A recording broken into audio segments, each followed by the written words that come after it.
Summer 924. England may have lost a king before it ever realized he ruled.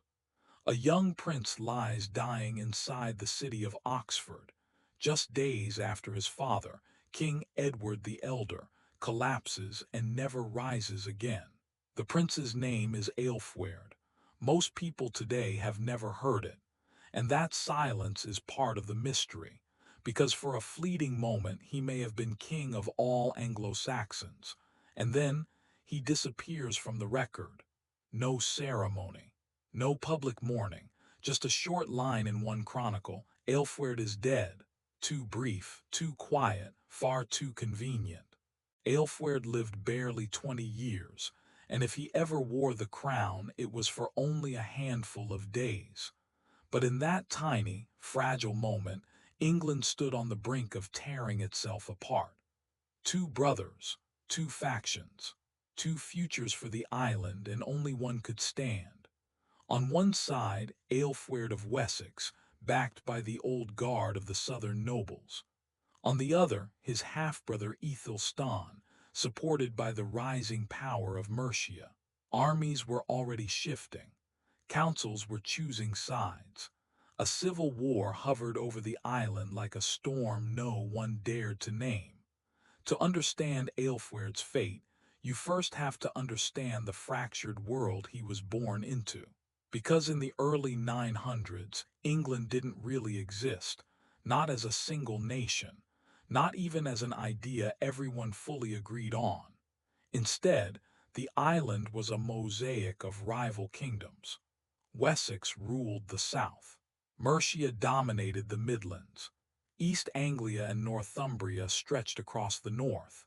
Each kingdom pulled in its own direction, guarded its own interests, and feared its own enemies. Viking warbands still haunted the coastline. Scandinavian law still held sway in the east. Peace, when it came at all, never lasted long. Every border was a pressure point.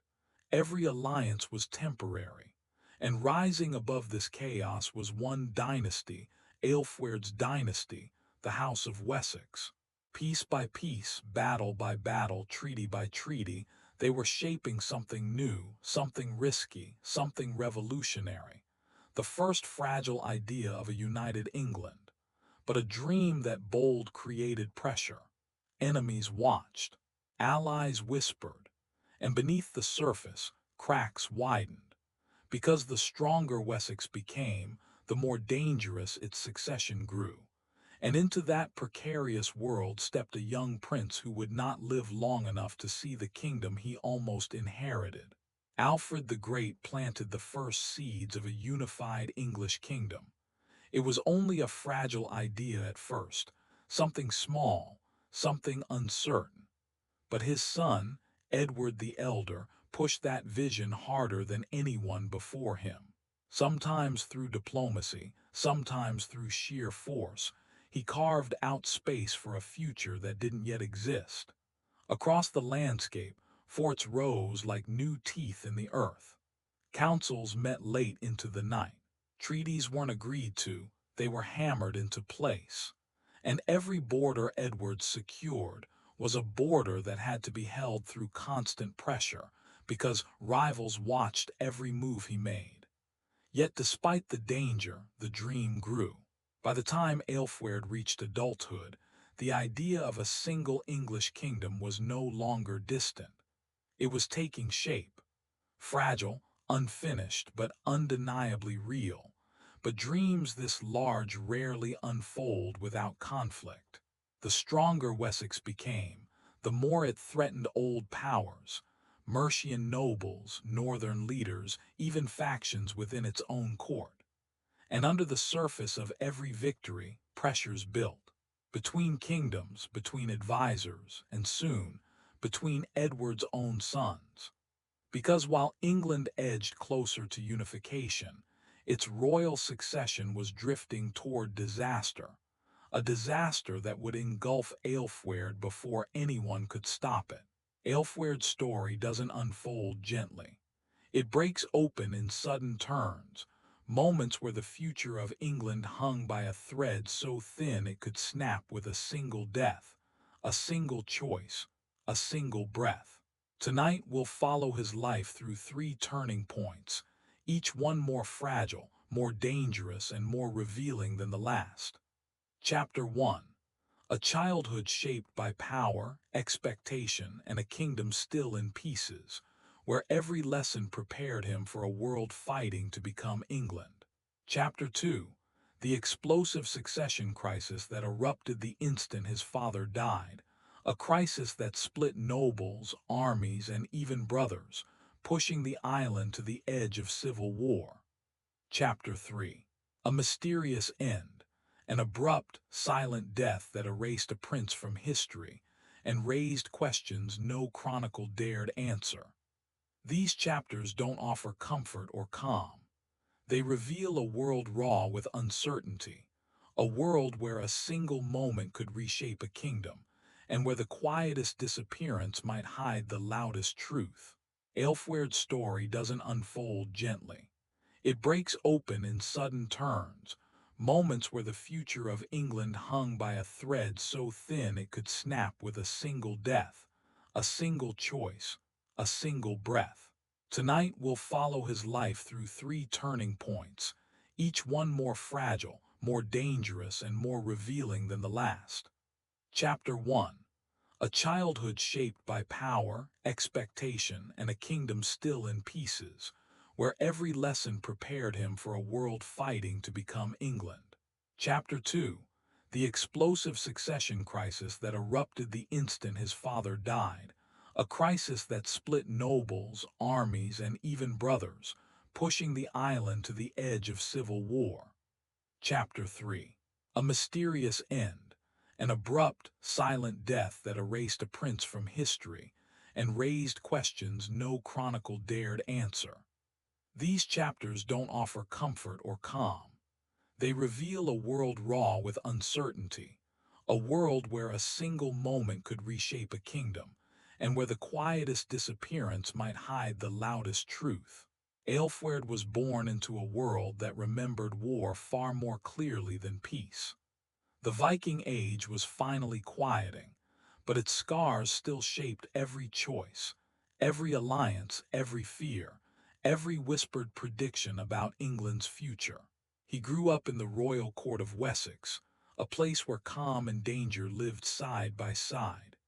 In one hall, monks bent over manuscripts, copying faded Latin lines. In the next, nobles argued, sometimes openly, sometimes in tense, coded language, about who should inherit the crown after Edward the Elder. Some nobles championed Ælfweard, others whispered Æthelstan's name, and a few clearly hoped the two brothers might weaken each other long before either reached a throne. Even the clergy took sides. Some claimed God favored Edward's line of Wessex. Others insisted the Mercian tradition of Æthelstan offered divine legitimacy. Every corridor carried a different rumor, a different prediction, a different fear. And in the middle of this pressure cooker stood young Ælfweard, surrounded by advisors, warriors, and scribes, each trying, subtly or not, to shape the boy who might one day rule. Every lesson he learned, every alliance he formed, every gaze cast in his direction carried the weight of a kingdom that wasn't yet whole and a future that many hoped to control.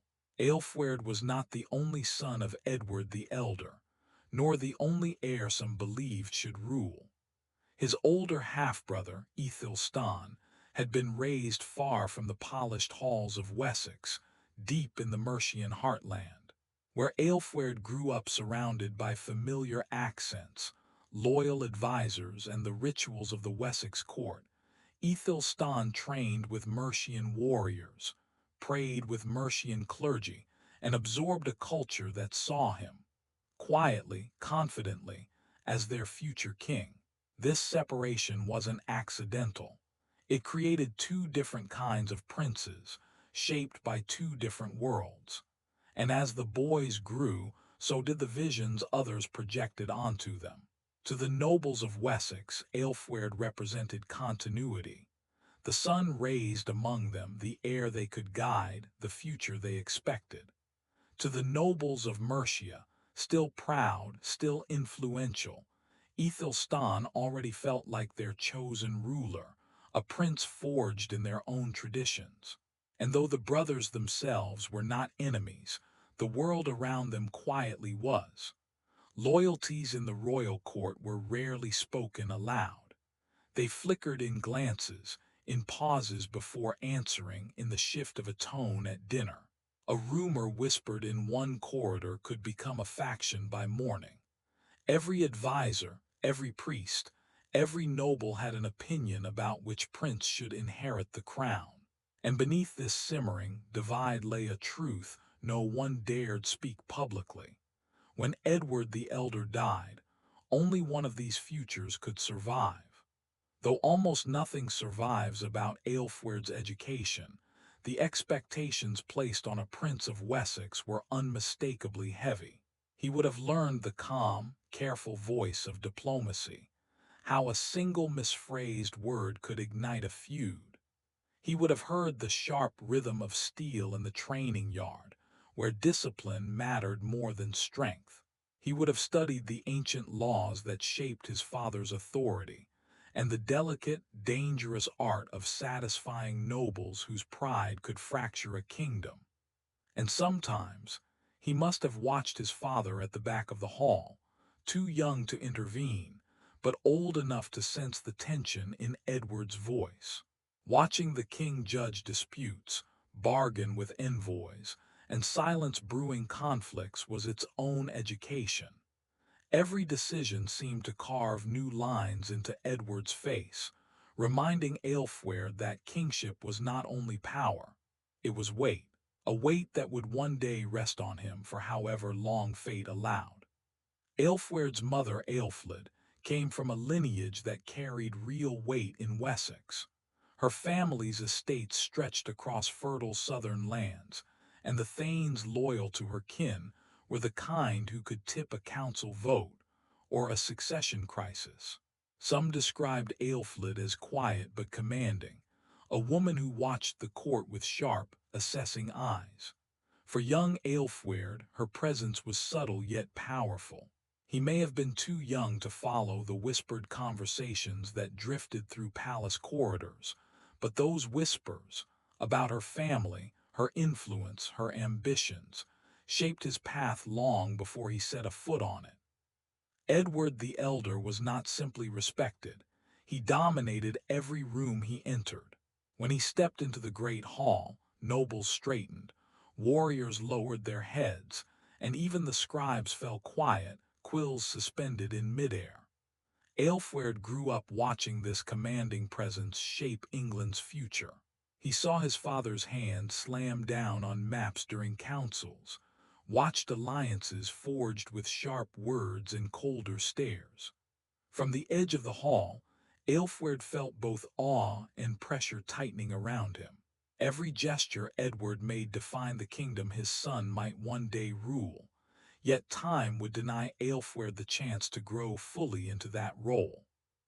In the final years of his reign, Edward drove his armies across the Midlands, burning Viking strongholds, reclaiming fortresses, and rallying uncertain nobles to his banner. Every march was a reminder that control of England was never guaranteed, not even for an experienced king. And with each hard-won victory, another question grew louder in every hall and every church. Who would inherit everything Edward had built? Nobles demanded clarity, soldiers demanded leadership, the church demanded stability, and all eyes fixed on Edward's sons. From Wessex, young Ælfweard felt the pressure tightening around him, an invisible crown already weighing down his future.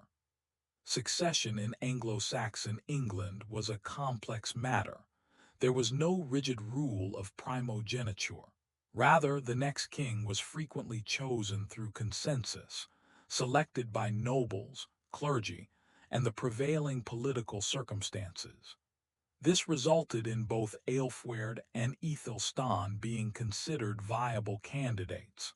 Each had their supporters. Each faced criticism. The heart of Wessex rallied behind Ælfweard, while deep loyalty for Æthelstan came from Mercia. This division simmered quietly, awaiting the moment when the throne would ultimately be vacant. In July 924, Edward the Elder passed away unexpectedly during a campaign. His death reverberated throughout the realm. The unifying figure who had maintained the cohesion of Wessex and Mercia was lost. In the hours that ensued, political instincts took over. Supporters of Ælfweard declared him king in Wessex. Meanwhile, supporters of Æthelstan proclaimed him king in Mercia. Two centers of power emerged, two claims to the throne. The moment of unity that Britain had been striving for suddenly fractured. According to certain sources, Ælfweard ascended to the throne of Wessex the instant his father passed away. His reign may have spanned merely 16 days, or 26, or perhaps was never officially acknowledged. However, the mere fact that his claim was documented indicates a significant truth. Someone influential desired him on the throne.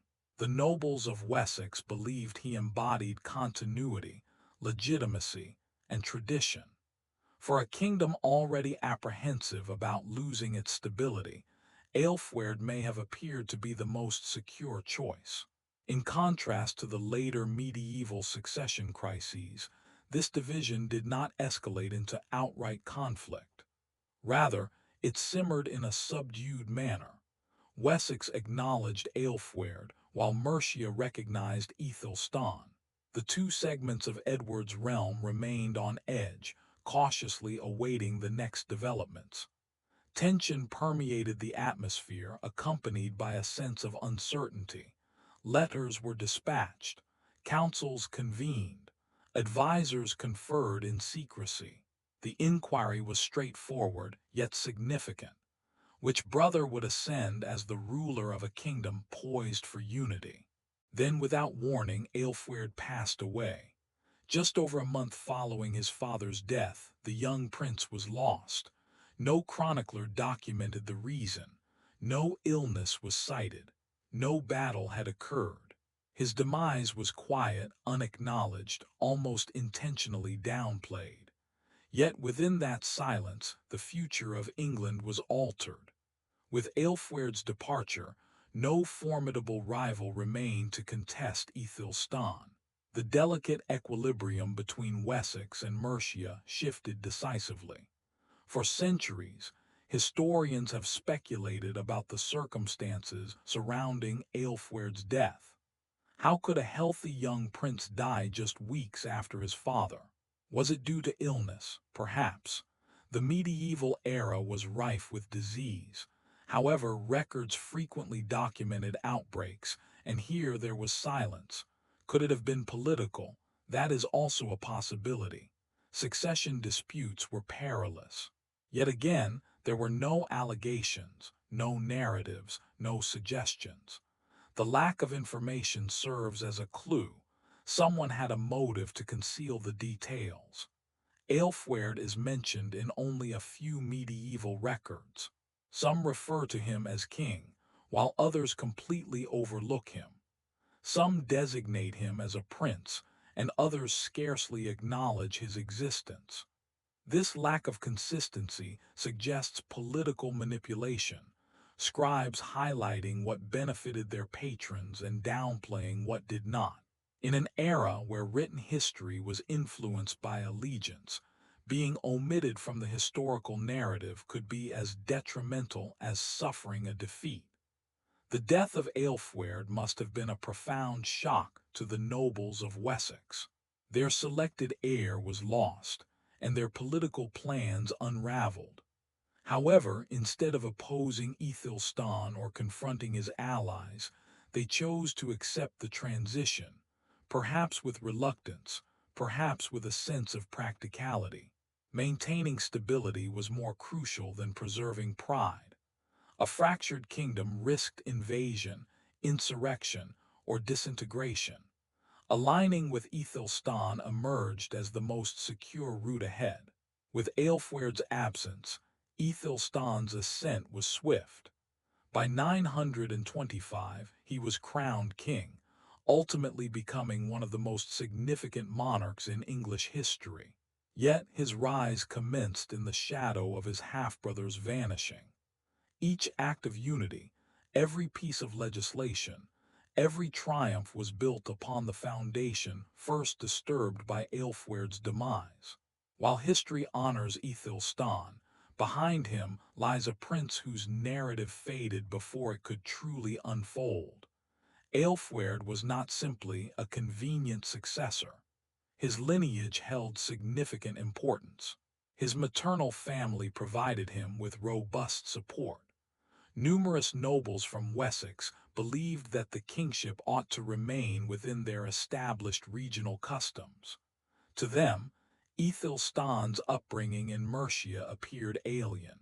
Ælfweard represented familiarity, and such familiarity frequently fosters loyalty. His claim was not feeble. It was sufficiently strong to create a rift within a kingdom. Envision an alternate historical scenario. Ælfweard survives, ascends to the throne of Wessex, and solidifies his reign. Æthelstan continues to govern Mercia. Two monarchs, two courts, two rival visions. The gradual unification that Alfred and Edward aspired to might unravel. For neighboring rulers, Scots, Welsh princes, and Norse jarls, a fragmented England would present an enticing target. The political dynamics of the island could shift significantly. Ælfweard's demise thwarted this potential division. In contrast to his grandfather Alfred or his brother Æthelstan, Ælfweard did not leave behind any heroic narratives. No significant battles, no renowned charters, no miracles or tragedies celebrated by bards. Instead, his existence appears tranquil, grounded, and typical for a prince. Yet, at times, ordinary lives can shape history in unforeseen manners. The very lack of dramatic events renders his tale distinctive and subtly haunting. Church records seldom celebrate Ælfweard, yet they do not condemn him either. This neutrality is significant. When the church supported a ruler, chroniclers typically crafted narratives in their favor. Conversely, when they opposed one, they documented criticism. In the case of Ælfweard, the silence indicates either indecision or intentional restraint. The church may have been awaiting the emergence of the stronger brother. During a period of political instability, maintaining a quiet neutrality could have been the most prudent stance. Although we lack specific details, it is worthwhile to contemplate the emotional burden of Ælfweard's final days. A young man anticipated to lead, suddenly faced with a crisis, and then disappearing without explanation. Those nearest to him, his mother, his advisors, and perhaps a small group of loyal nobles, must have experienced confusion and sorrow. In a world with limited written records, their feelings resonate only faintly through time. Nevertheless, the silence is impactful. It serves as a reminder that history is constructed not solely from significant events, but also from the lives of individuals. Ælfweard was interred at Winchester, the political and spiritual center of Wessex. The sight of his tomb signifies respect, legitimacy, and royal stature. Even if some chroniclers downplayed his significance, his burial location speaks the truth. Winchester was the final resting place of kings. The fact that Ælfweard was laid to rest there indicates that he was valued by his contemporaries, much more than his absence in historical texts suggests. History frequently overlooks those who challenge straightforward narratives. Ælfweard's fleeting involvement added complexity to the tale of England's unification. Chroniclers loyal to Æthelstan aimed to emphasize the legitimacy of his reign, rather than remind readers that another prince had initially claimed the throne. As time passed, scribes simplified the narrative. Eventually, Ælfweard was reduced to a mere footnote, then a fragment, until he became almost entirely forgotten. However, silence does not obliterate truth, it merely conceals it. In the present day, historians function like detectives, assembling the lives of individuals such as Ælfweard from remnants. A line in a chronicle, a name in a charter, a burial site, a date. Reconstructing these overlooked lives enriches our comprehension of the past.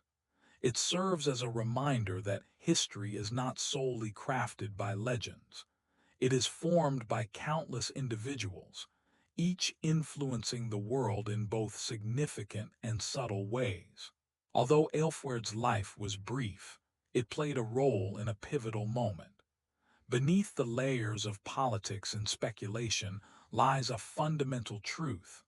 Ælfweard was a human being, existing in a realm filled with uncertainty. He experienced love, fear, hope, and likely bore the burden of expectations.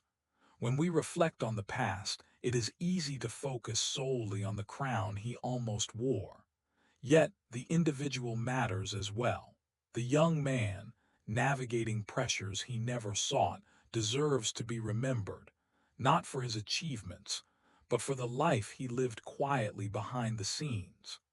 The conclusion of Chapter 1 evokes a profound sense of delicate vulnerability. Ælfweard was groomed for leadership, molded by significant influences and bolstered by powerful families. Yet, his narrative does not culminate in victory, but rather in vanishing. As we transition into Chapter 2, we delve into the core of the crisis, the void of power, the competing claims, and the subtle, perilous shifts that characterized those fleeting weeks following the death of Edward the Elder. Before the enigma deepens, pause for a moment. Allow the past to envelop you like the gentle embrace of night air. As the summer of 924 enveloped Wessex and Mercia, the political climate became oddly oppressive, almost as if the kingdom could sense an impending storm. Edward the Elder had presided over the realm for nearly 25 years. He had endured insurrections, warfare, loss, and relentless negotiations with rival claims to the throne. Yet even the mightiest of kings are subject to mortality.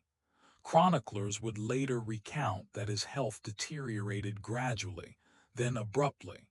For Ælfweard, this was not merely the decline of a father. This marked a pivotal moment in English history.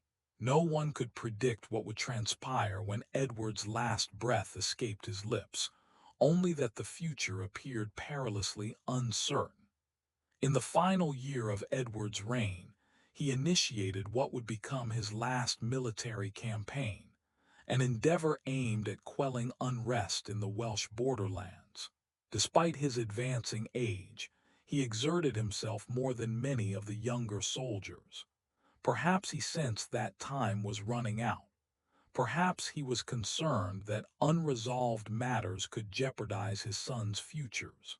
Ælfweard observed his father as he rode out for the last time, fully aware of the significance of this choice.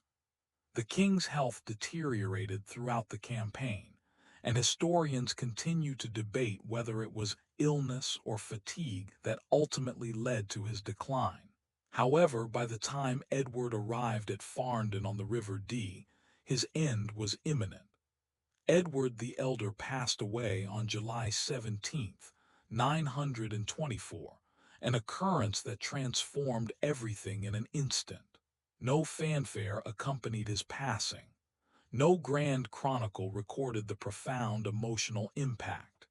His death likely took place quietly, surrounded by a few attendants, with news gradually disseminating throughout the region. Yet for those nearest to him, particularly Ælfweard, it disrupted the stability of a unified royal household. A young prince, often overlooked, suddenly found himself thrust into a role for which his father had not adequately prepared him. The throne of Wessex was now vacant, and whoever seized it first would dictate the course of succession. Upon the death of Edward, succession reports surfaced almost instantly. Chroniclers from Mercia indicated that Æthelstan, Edward's elder son raised in Mercia, was acknowledged as king there. However, in Wessex, a different scenario unfolded. Ælfweard, the son who was raised closest to Edward himself, is recorded as the designated heir. The two loyalties, Mercian and West Saxon, were on the verge of clashing. The kingdom, which was barely unified, faced the threat of division once more. All of this depended on a young man who was scarcely documented, nearly invisible in the chronicles. One of the most astonishing, and perhaps the most neglected, events in early English royalty is that Ælfweard ascended to the throne. Not merely a claimant, not a pretender, nor a candidate considered for a brief moment, but a king. The Mercian Register, a significant source associated with Æthelstan's supporters, scarcely acknowledges this fact, which is revealing in itself. Nevertheless, several manuscripts from Wessex explicitly document Ælfweard as King of Wessex. His reign was a mere 16 days, yet officially he wore the crown. Why did Wessex select him? Most likely due to his proximity, trustworthiness, upbringing, and his father's inclination. For a brief moment, however transient, Ælfweard possessed the fate of southern England. To grasp the fragility of Ælfweard's succession, we must envision England not as the cohesive kingdom we recognize today, but rather as a puzzle that is still in the process of being assembled. Mercia possessed its own customs, nobility, and priorities.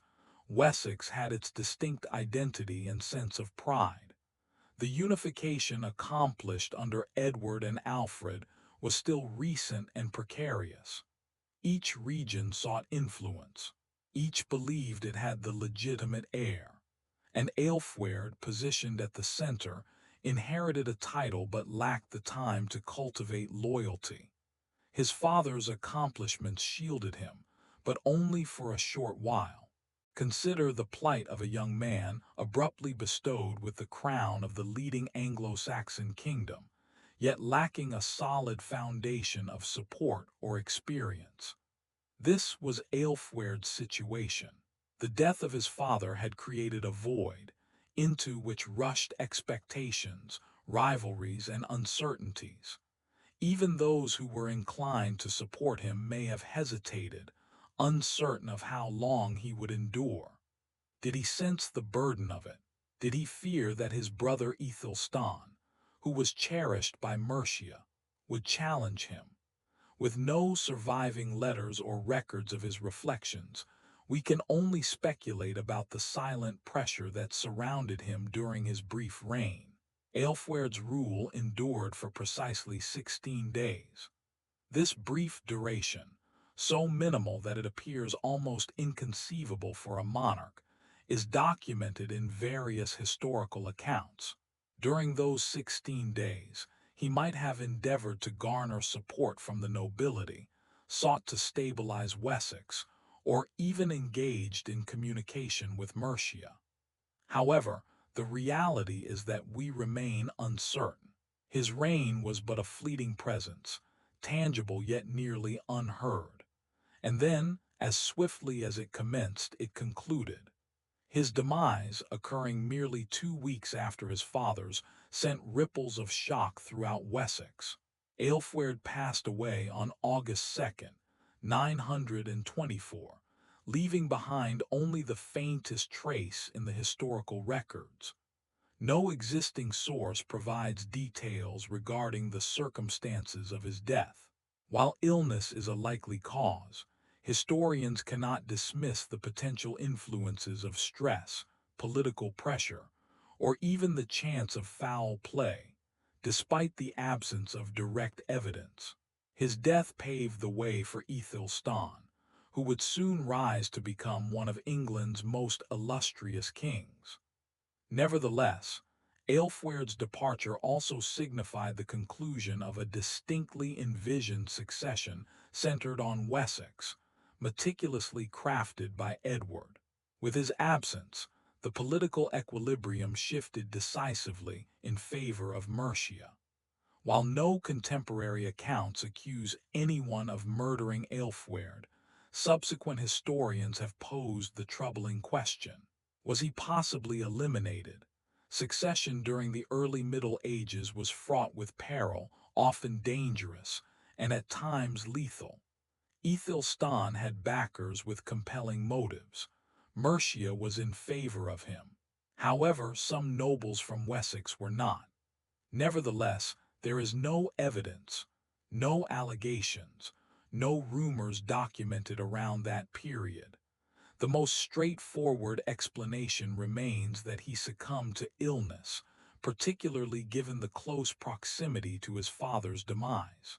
Yet the absence of records invites speculation, and thus the enigma persists, casting a subtle shadow over this pivotal transition. Following Ælfweard's passing, the succession crisis effectively concluded. Wessex and Mercia ultimately united in support of Æthelstan.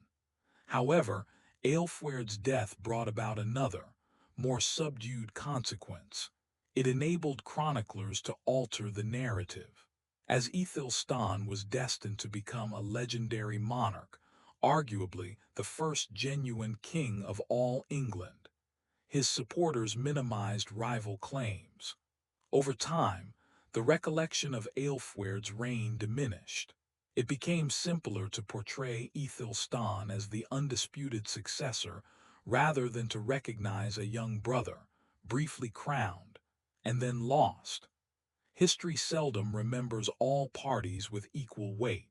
It tends to glorify the victors while downplaying the inconvenient truths. Æthelstan's reign was revolutionary, marked by military triumphs, legal reforms, and diplomacy on a continental scale. Chroniclers held him in high regard, desiring his origin story to appear pure and faded. A rival king, even one who ruled for a mere 16 days, complicated this narrative. Consequently, over time, the focus on Ælfweard lessened. His existence was reduced to a few lines in scattered texts. Yet those lines endure, serving as a reminder that succession is rarely straightforward, and the journey to power is often obscured by forgotten tales. Following Ælfweard's death, Æthelstan recognized his chance. He journeyed to Wessex, rallied support, and established himself as the unifying leader the kingdom required. His upbringing in Mercia earned him considerable respect among northern nobles, while his royal heritage provided him with legitimacy in the south. However, even as his rise commenced, the brief reign of Ælfweard echoed quietly in the background. The kingdom Æthelstan inherited was influenced by the swift deaths of his father and brother, and equally shaped by the uncertainty those losses instigated. Ælfweard was interred in Winchester, the spiritual and political hub of Wessex. His burial site holds significance. This was the city of monarchs, where Alfred and Edward had crafted their legacies. For a young ruler whose reign scarcely impacted the kingdom, being laid to rest there affirms the esteem he held in the eyes of his peers. He was neither overlooked nor regarded as a mere footnote. He was honored as a king, regardless of the brevity of his reign. In the centuries that ensued, Ælfweard's crown, the emblematic reminder of his authority, gradually faded away. No remnants of his regalia exist. No surviving images remain. His kingship persisted solely in the delicate lines of medieval manuscripts, each transcribed by hand, each susceptible to loss or reinterpretation. Yet the very act of inscribing his name alongside the title king, preserved something vital, the acknowledgement that he was significant. He was part of the continuum of rulers who established the early English state, even if the duration of his influence lasted barely more than a fortnight. It is only natural to ponder how England might have appeared had Ælfweard lived on. Would he have pursued Edward's centralizing policies further? Would he have opposed Mercian influence or aimed for unity with Æthelstan? Alternatively, could the rivalry between the brothers have intensified into a civil conflict? Given the brevity of his reign, historians can merely conjecture. Yet, each scenario highlights the precariousness of that historical moment. A different result in 924 could have significantly changed the entire course of English unification. Engaging with limited evidence presents a formidable challenge. Historians must approach Ælfweard with caution, avoiding the urge to fill the void with conjectures. Every recorded detail, no matter how minor, serves as a vital anchor. His lineage, his closeness to Edward, his acknowledged kingship, and his interment at Winchester, each provides a fragment of a life largely obscured. Piecing together Ælfweard's narrative resembles constructing a mosaic with the majority of pieces absent.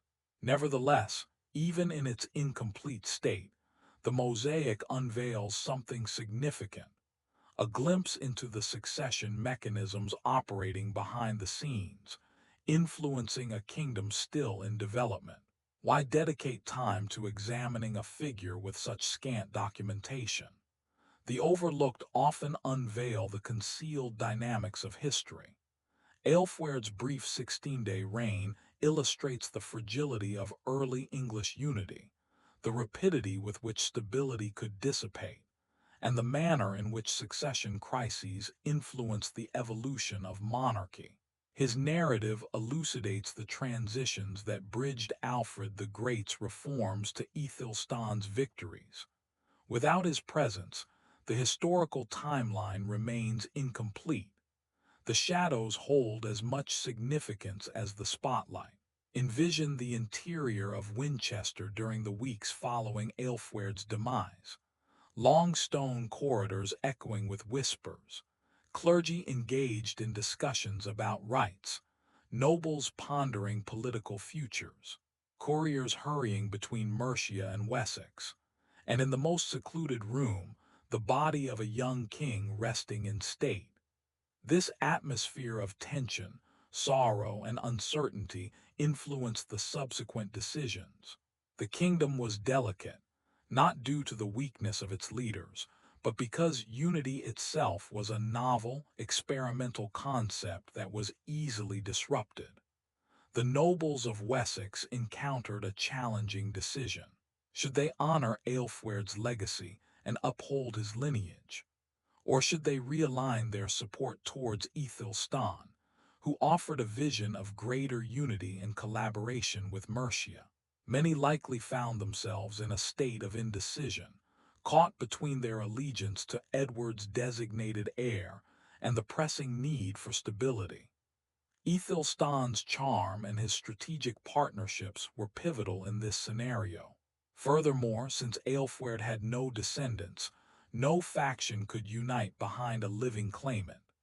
Consequently, support naturally shifted towards Æthelstan. The church was instrumental in legitimizing rulers, particularly during periods of uncertainty.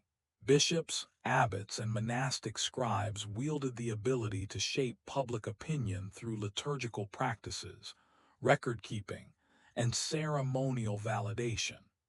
Their backing of Æthelstan was crucial in reinforcing his authority. However, their subdued acknowledgement of Ælfweard, recognizing him without placing undue emphasis, illustrates a careful equilibrium. They honored the reality of his kingship while also recognizing the political imperative for a seamless transition. This tension is evident in their manuscripts. One of the difficulties associated with early medieval history is that chroniclers were not impartial observers. Their writings frequently mirrored political motivations, regional affiliations, or the personal perspectives of the institutions they represented. Ælfweard found himself caught in the midst of these conflicting narratives. Mercian scribes aimed to elevate Æthelstan, while West Saxon scribes recognized Ælfweard but had little reason to highlight his reign. Consequently, his legacy occupies an unusual position, documented yet understated, acknowledged but almost silent. Succession anxiety was prevalent in medieval Europe. Monarchs were apprehensive about dying without a reliable heir.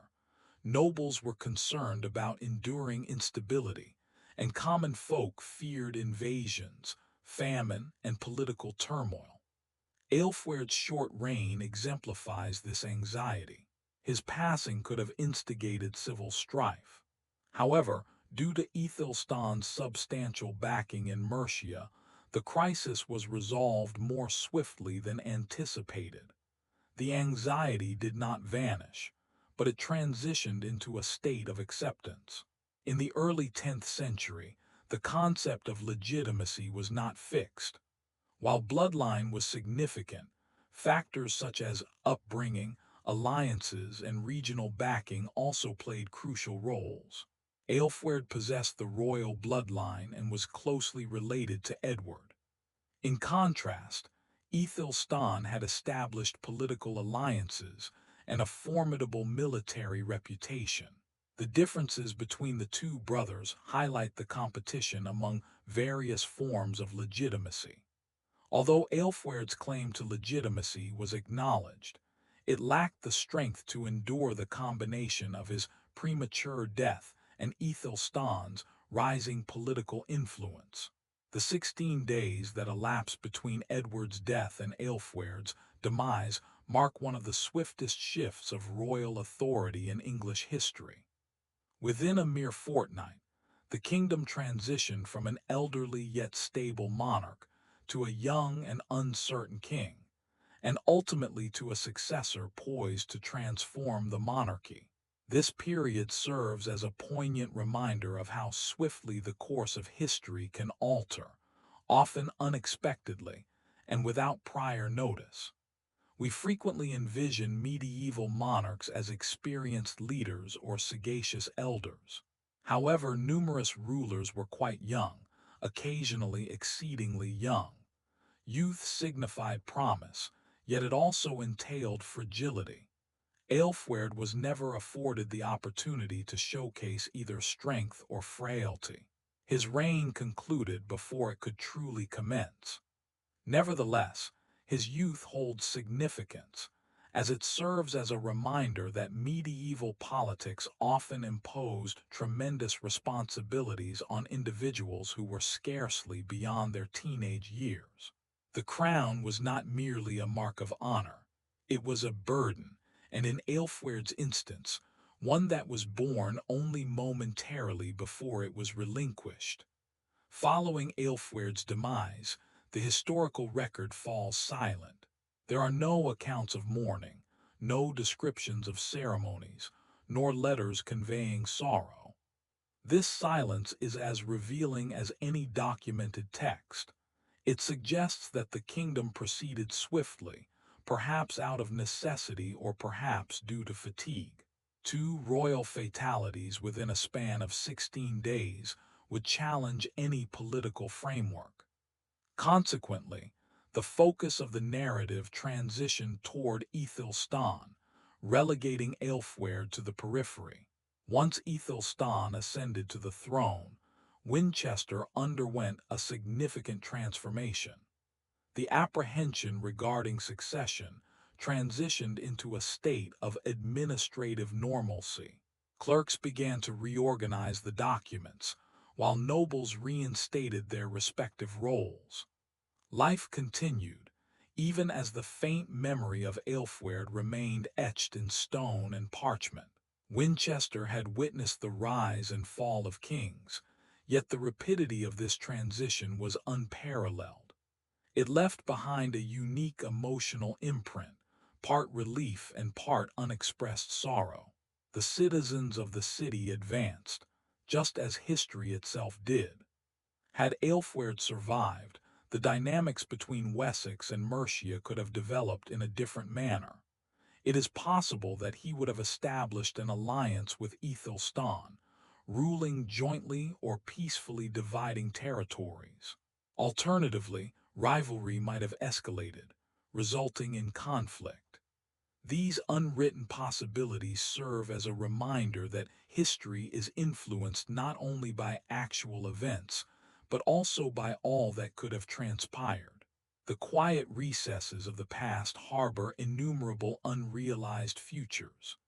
Ælfweard's fleeting reign symbolizes one such pivotal moment, a juncture where numerous paths converged, only for destiny to select one. As we approach the concluding chapter of this narrative, we transition from the political intrigue of 924 to the broader inquiry of legacy. What implications arise when a king is forgotten? How does a reign lasting 16 days integrate into the story of England's ascent? Furthermore, why does a young prince, who was briefly crowned and subsequently laid to rest, continue to hold significance 12 centuries later? In the concluding 30 minutes, we delve into the significance of Ælfweard's existence, not merely as a marginal note, but as an essential thread in the fabric of early England.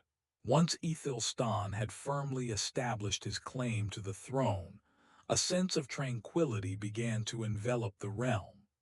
The upheaval of 924, characterized by swift losses, abrupt changes, and political uncertainties, started to recede into the past. However, within this tranquility, the void left by Ælfweard felt oddly substantial, akin to a silent space that remained unacknowledged. People seldom discussed the possibilities that could have arisen. Instead, their attention turned to progress, the restoration of stability, and acclimatization to the reign of a monarch poised to influence the fate of the entire island. Yet, beneath the surface of this calm, the echoes of Ælfweard's fleeting existence lingered. Memory during the medieval era was quite delicate. With a low level of literacy, the absence of a printing press, and only a few chroniclers documenting events, the distinction between memory and forgetfulness was fragile. Ælfweard's rule was brief, leading scribes to focus more on recording the actions of those who reigned for longer periods. Anything that was not frequently copied faced the risk of vanishing completely.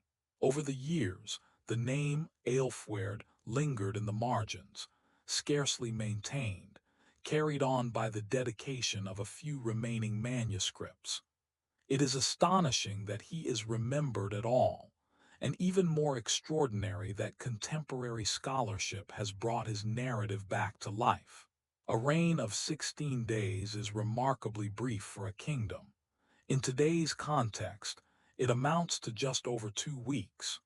No significant changes could be enacted, no policies altered, and no military actions initiated. Yet those 16 days held immense significance. They symbolize a moment frozen in time, where Wessex expressed its preference, where Edward's vision momentarily persisted through his selected heir, and where the kingdom hesitated before embarking on a new path. The vulnerability of this moment is what renders Ælfweard's reign so fascinating, because it serves as a reminder of how precariously history can shift, even due to the most fleeting occurrences. One of the most poignant elements of Ælfweard's narrative is the absence of any record of his voice. No letters remain, no decrees, no speeches have survived. His reign is understood solely through external accounts, never through his own words. This silence provokes contemplation. How many historical figures, once prominent in their time, now exist merely as vague shadows?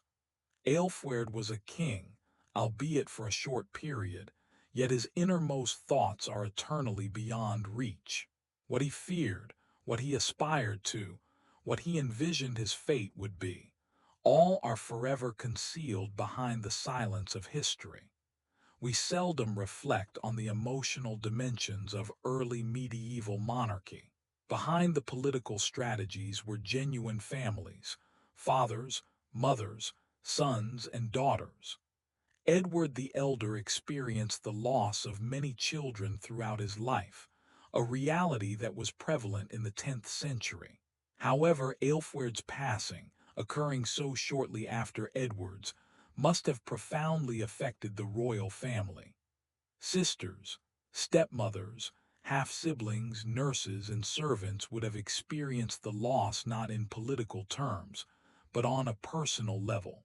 The image of a family grappling with two deaths within 16 days adds a human aspect to a moment often simplified to mere succession mechanics. Edward the Elder fathered numerous children, at least 14, possibly more. Some ascended to rulership, such as Æthelstan and Edmund, while others chose religious vocations. A few have entirely vanished from historical records. Ælfweard occupies a peculiar position, significant enough to be named king, yet too ephemeral to exert a lasting impact. His siblings would go on to influence England's royal lineage for many generations. In contrast, Ælfweard remains a still point within the family tree, a poignant reminder of the potential that never fully developed. While there are no surviving direct accounts of Ælfweard's character, historians formulate educated hypotheses based on contextual clues. He was likely brought up with a sense of discipline, receiving education in reading, legal affairs, and the expectations of courtly life. As the son closest to Edward, he probably observed governance in action. If Edward recognized potential in him, as suggested by his proximity to the king, then Ælfweard may have embodied traits such as calmness, dependability, or possibly diplomatic acumen. Although speculation should be approached with caution, envisioning these characteristics aids in rehumanizing him, transforming him from an abstraction into a person who once lived, learned, laughed, and aspired. The connection between Ælfweard and Æthelstan is still a topic of discussion. Some propose a rivalry, while others suggest a sense of mutual respect. They had the same father but were born to different mothers and raised in distinct environments. Æthelstan was nurtured in Mercia, among warriors and clergy who held him in high regard. In contrast, Ælfweard was raised in Wessex, under the direct influence of Edward. Despite these contrasting backgrounds, there is no evidence of overt animosity. The notion of a fierce feud is more a product of contemporary imagination than a reflection of medieval reality. The reality is more straightforward. They were two potential heirs in a kingdom experiencing change, influenced more by circumstances than by personal discord. While the personal sentiments of the brothers remain a mystery, the political aspirations associated with them were evident. Ælfweard symbolized continuity, a monarchy dominated by Wessex, grounded in his father's southern stronghold. Conversely, Æthelstan embodied a vision of broader unification, a kingdom that extended beyond traditional regional limits. These aspirations were not necessarily in conflict, but each resonated with different factions. The untimely death of Ælfweard eliminated one vision from consideration, allowing the other to thrive. It was not a matter of personal rivalry, but rather a contest of ideas that characterized this period. Ælfweard's passing did more than simply clear the path for Æthelstan's succession. It fundamentally transformed the political landscape of England. With no rivals, Æthelstan was liberated to chase ambitions that extended far beyond those typical of a regional monarch. His eventual military campaigns, alliances, and legal reforms established a more centralized monarchy. This does not diminish his intellect. Rather, it highlights how crucial timing was to his achievements. A surviving Ælfweard, whether ruling independently or in conjunction with his brother, could have significantly altered that course. Therefore, Ælfweard's brief existence serves as a pivotal moment in the trajectory of English history. Being forgotten does not inherently equate to being unimportant. Numerous individuals who influenced the early formation of nations have left only faint traces in historical records. Ælfweard's situation exemplifies how a lack of presence in historical sources reflects not a lack of significance, but rather the uneven preservation of medieval documentation. His reign is subdued, not due to a lack of importance, but because history often selects its protagonists based on the narratives favored by later chroniclers. In this regard, the act of rediscovering Ælfweard becomes a means of restoring equilibrium to the narrative, reintegrating a marginalized figure into the story where he rightfully belongs. For many centuries, Ælfweard was mentioned only in footnotes. However, contemporary historians, utilizing enhanced manuscript comparison and archaeological context, have reconstructed a greater understanding of his importance. As interest in early medieval England increased, scholars revisited the succession of 924 and emphasized Ælfweard's officially acknowledged kingship. This renewed focus has secured him a more prominent position in the historical timeline, transforming him from a scarcely remembered name into a significant historical figure once more. His narrative illustrates how scholarship continuously alters our comprehension of history. 16 days might appear trivial, yet within the fragile framework of early English unification, they were vital. During those 16 days, the lineage of Alfred the Great persisted through Edward's selected heir. For those 16 days, Wessex affirmed allegiance to its own interpretation of monarchy.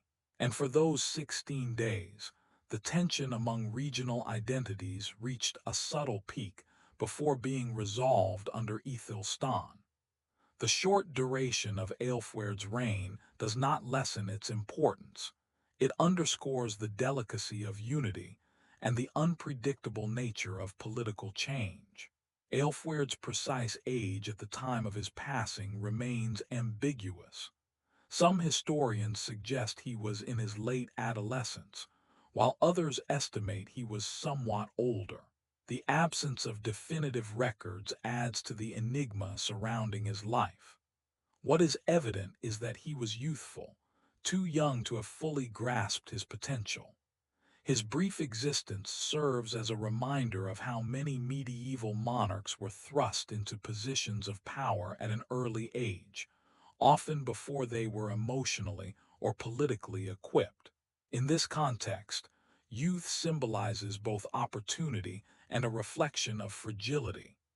Being born into a royal lineage in the 10th century was both an honor and a burden. The expectations were immense, the pressures unyielding, and personal liberties constrained. Ælfweard likely underwent extensive training, spiritual guidance, and political preparation from an early age. Upon Edward's death, that preparation swiftly transformed into a heavy responsibility. The emotional toll of such a shift, mourning for a father, the pressure to govern, and uncertainty about the future, could have been staggering. Even if illness was the cause of his demise, the burden of circumstances would have intensified the strain he bore in those final moments. Ælfweard's existence is fundamentally a narrative of transitions, between monarchs, between territories, and between conflicting visions for England. His tale unfolds in the interval between the conclusion of Edward's reign and the emergence of Æthelstan's. It signifies the period when England teetered between disintegration and cohesion. These transitional phases are frequently neglected in favor of more sensational occurrences, yet they shape the trajectory of historical progress.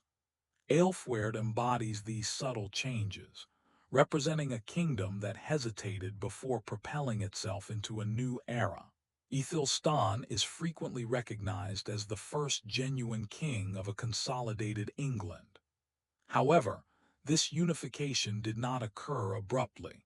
It developed over decades of groundwork laid by Alfred, Edward, their supporters, and even ephemeral figures like Ælfweard. Had Ælfweard not served as a bridge during the brief interval between Edward and Æthelstan, the succession could have fragmented along regional divisions. Mercia and Wessex might have once again drifted apart. Instead, Ælfweard's acknowledgement, albeit fleeting, preserved continuity at a pivotal juncture, facilitating the path toward unification. His contribution, though nearly imperceptible, was crucially significant. Every prominent historical figure is supported by a multitude of lesser-known individuals. Ælfweard represents one such figure, small in stature, yet significant in impact. Remembering him allows us to recognize the intricacies of the past.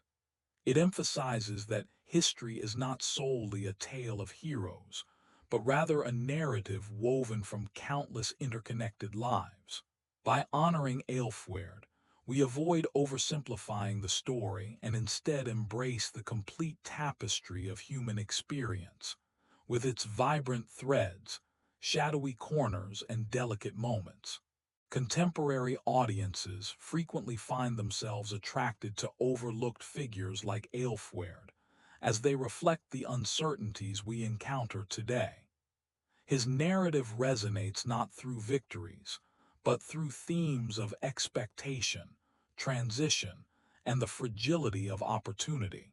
We perceive in him an individual who nearly achieved greatness, shaped by circumstances beyond his control, and whose potential was tragically curtailed. In a society where many feel disregarded or eclipsed, Ælfweard's understated existence provides a subtle, empathetic link across the ages. Ælfweard imparts the lesson that influence is not solely determined by the length of time. Occasionally, the briefest reigns offer the most profound insights. His 16 days underscore the fragility of succession, the sensitivity of political cohesion, and the human toll associated with royal authority. He serves as a reminder that history is replete with nearly forgotten narratives, each contributing to the broader tapestry. His life, though short, is significant and encourages us to examine the overlooked instances that shape our world. The tale of Ælfweard resonates softly through the ages, not through grand conflicts or significant legislation, but through the subtle suggestion of what could have been. His kingship resembles a delicate, small artifact within the expansive history of England, easily overlooked, yet oddly captivating once recognized. This echo becomes more pronounced as historians delve into the early 10th century, revealing fresh interpretations and reevaluating the importance of lesser reigns. In this exploration, Ælfweard emerges from obscurity into a gentle illumination. One of the most remarkable features of Ælfweard's time is the swift manner in which the kingdom continued to operate amidst turmoil. Medieval societies were well acquainted with instability. They adjusted, reorganized, and moved forward. The mechanisms of governance, albeit rudimentary, remained in motion. Ælfweard's passing did not lead to the system's collapse. Rather, it showcased its resilience. This resilience would ultimately underpin the significant reforms during Æthelstan's rule. The fact that the kingdom remained intact following two royal deaths within a span of 16 days underscores a subtle strength within the early English state. Winchester, the city where Ælfweard ruled and was interred, was pivotal in shaping early English identity. It served as the seat for Alfred, Edward, and numerous successors. As the political nucleus of Wessex, it evolved into the spiritual foundation of the early monarchy. Ælfweard's interment there helped preserve the symbolic continuity of the royal lineage. Although his reign was short-lived, his presence significantly contributed to the city's lasting legacy as a royal site. Today, those strolling through Winchester Cathedral walk close to the echoes of a young king, whose memory quietly persists beneath the ancient stones. Ælfweard is significant as he embodies the delicate nature of kingship, the human aspect of monarchy, and the subtle influences that mold history. His short reign illustrates the uncertainties faced by a kingdom on the path to unity. In his absence, the line of succession could have fractured. However, with his presence, even if only for a brief period, the continuity of governance was preserved until Æthelstan ascended. His significance is not found in his accomplishments, but rather in the essential role he played during a crucial time. Remembering him enhances our comprehension of the formation of England. The remnants of Ælfweard's existence can be summarized in a few lines of ink, recording his name, lineage, brief kingship, and burial. Yet behind these few words lies a whole life, a child who frolicked in royal halls, a student instructed by clergy, a young man observing his father's rule, a prince nurtured with the anticipation of one day reigning. Each of these moments contributed to the individual he became, even if they are not documented. The loss of so much of his life does not lessen its significance. It merely serves as a reminder that history is perpetually incomplete. Every monarchy has its sequence, a chain linking one ruler to the next. Ælfweard occupies a tiny, delicate link in that chain. Remove him entirely, and the narrative becomes distorted. He connects Edward's final years to Æthelstan's rise. His 16 days represent an essential transition, even if they appear trivial at first glance. In many ways, he serves as the quiet hinge between two of England's most influential early rulers. His place in the line is small but undeniably real. The final question Ælfweard's story raises is simple. What do we choose to remember? History is a craft of selection, shaped by what gets recorded, copied, repeated, and valued. Figures like Ælfweard challenge us to broaden that lens. They invite us to consider the quieter moments, the brief reigns, and the almost forgotten individuals who contributed to the shaping of nations. Remembering Ælfweard is an act of attention, an acknowledgement that even the smallest threads are part of the greater tapestry. As we come to the end of Ælfweard's story, pause for a moment and consider what his brief life reveals. He was not a conqueror, not a builder of empires, not a king whose deeds filled chronicles. His legacy is quieter, shaped by transition, fragility, and the weight of forces far larger than himself. His 16-day reign may not shine with spectacle, but the empty throne he left behind, the unsealed letters on a scribe's table, and the silent halls of Winchester tell a powerful story of what might have been. Once nearly forgotten, Ælfweard now claims his place in history and in our memory. In the shadows of giants, even a fleeting reign can change the shape of a kingdom. Ælfweard's life is a quiet chapter in England's story, but one worth remembering. By returning to him, we honor the subtle forces and fragile lives that shaped a kingdom. His 16-day reign bridged two eras, linking Edward the Elder's expanding realm to the future his brother Æthelstan would soon define. The kingdom endured, unified, and thrived because every story, no matter how brief, shaped its course. And sometimes, history turns on moments so delicate we almost overlook them.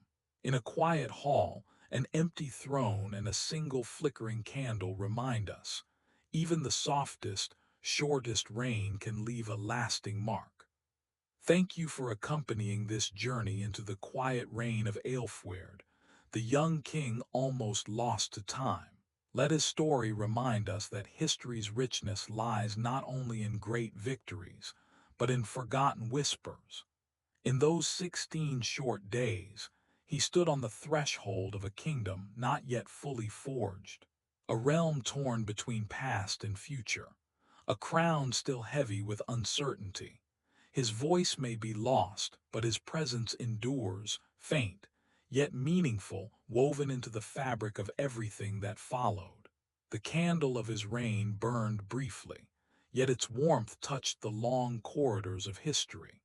And as that small flame fades into the vastness of time, it leaves behind a quiet truth. Even the briefest lives can shape the destiny of a kingdom.